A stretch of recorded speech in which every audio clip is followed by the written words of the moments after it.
Philippine News, newscast for June 28 to July 4th, 2013. Good day to everyone.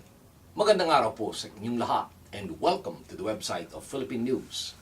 These are our stories for the day. We'd like to start with the news that the Department of Labor and Employment probes official as witnesses accuse attaché of pimping and attempted sex. The Department of Labor and Employment, more popularly known as the DOLE, on June 24th, identified Antonio Villafuerte, an assistant labor attaché stationed in Saudi Arabia, as the first Philippine diplomatic official to be investigated in relation to alleged sexual abuse and harassment of Filipino workers awaiting repatriation. Villafuerte was accused of attempting to have sex with an overseas Filipino worker, or more commonly known as OFW, who identified herself as Michelle, as well as pimping the victim to an Egyptian friend. Although Labor Undersecretary Danilo Cruz was unaware as to whether Michelle or any other OFW has filed any formal complaint, he said that Villafuerte has already been ordered to come home immediately. As of last week, DOLE's fact-finding committee acted on the brewing scandal by explaining its probe to cover Saudi Arabia following Michelle's sexual harassment and abuse expose. The fact-finding team is scheduled to leave for the Middle East this week to search for more information and seek other possible victims. The Department of Labor on June 25th said the recommendation from their fact-finding team, which had been tasked to probe sex for flight cases, will be submitted before the end of July.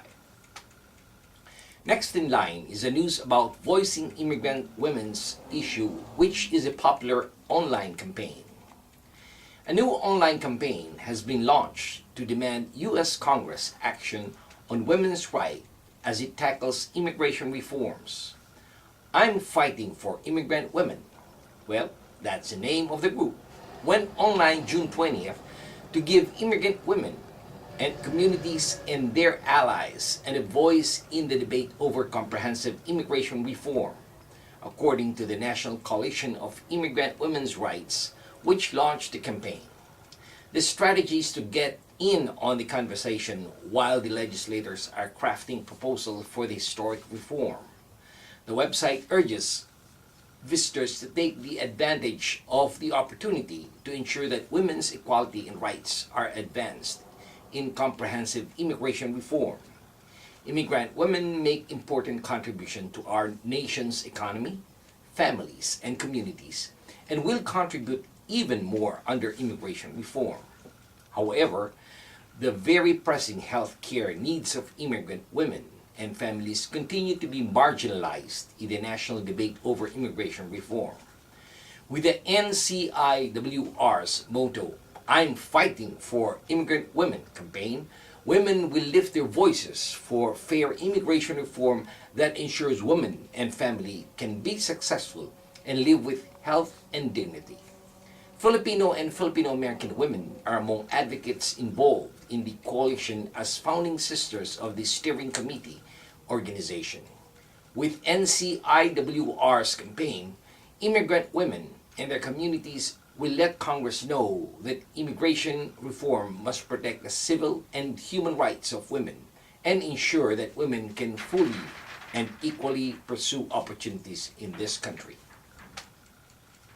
This time we tackle the news about the new school financing system, which is aimed to help minority students.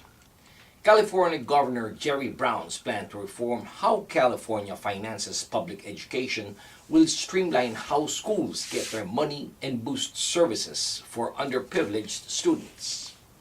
Recently approved by the state legislature, Brown's local control funding formula plans aims to bring the much-needed additional dollars for school districts with many Filipino Americans and minority students, such as San Francisco Unified and Los Angeles Unified.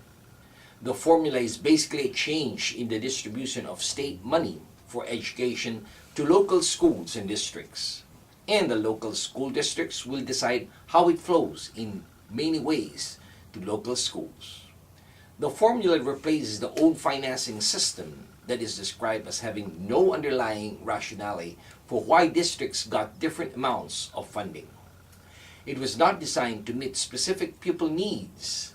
Michael Cohen, Deputy Chief Director of the State Department of Finance, agreed that the formula is a simpler system.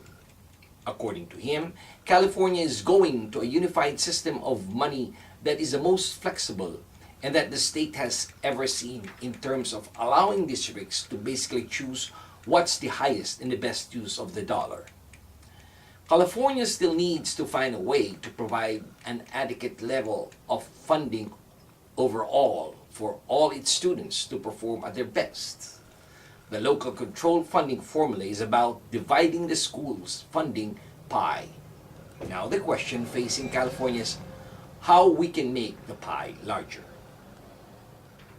And finally, we have the latest news about the Jose Antonio Vargas film premiere, which pertains to the showing of the life on an undocumented.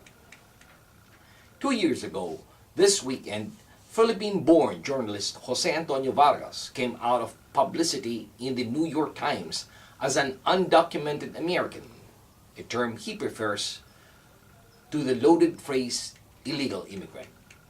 He was 12 years old in 1993 when his young mother put him on a flight in Manila to be raised by his grandparents in California, in the hope that he could live the American dream to the fullest. What happened since that time essay is a subject of Documented, written, produced, and directed by Vargas, age 32, which got its world premiere last June 21st at the American Film Institute's AFI Docs Festival. In the long run, Vargas, who got a standing ovation at Friday's premiere from friends, relatives, and former Post colleagues, hoped that the film Documented can reshape a debate that dwells obsessively on border security. And this has been your weekly news in review. This news has been brought to you by the premier Filipino-American newspaper right here in the United States, the Philippine News. On behalf of the management and staff of the Philippine News, this is David Rodriguez signing off and thanking everyone for watching. Maraming salamat po. Have a wonderful week and mabuhay po sa inyong lahat.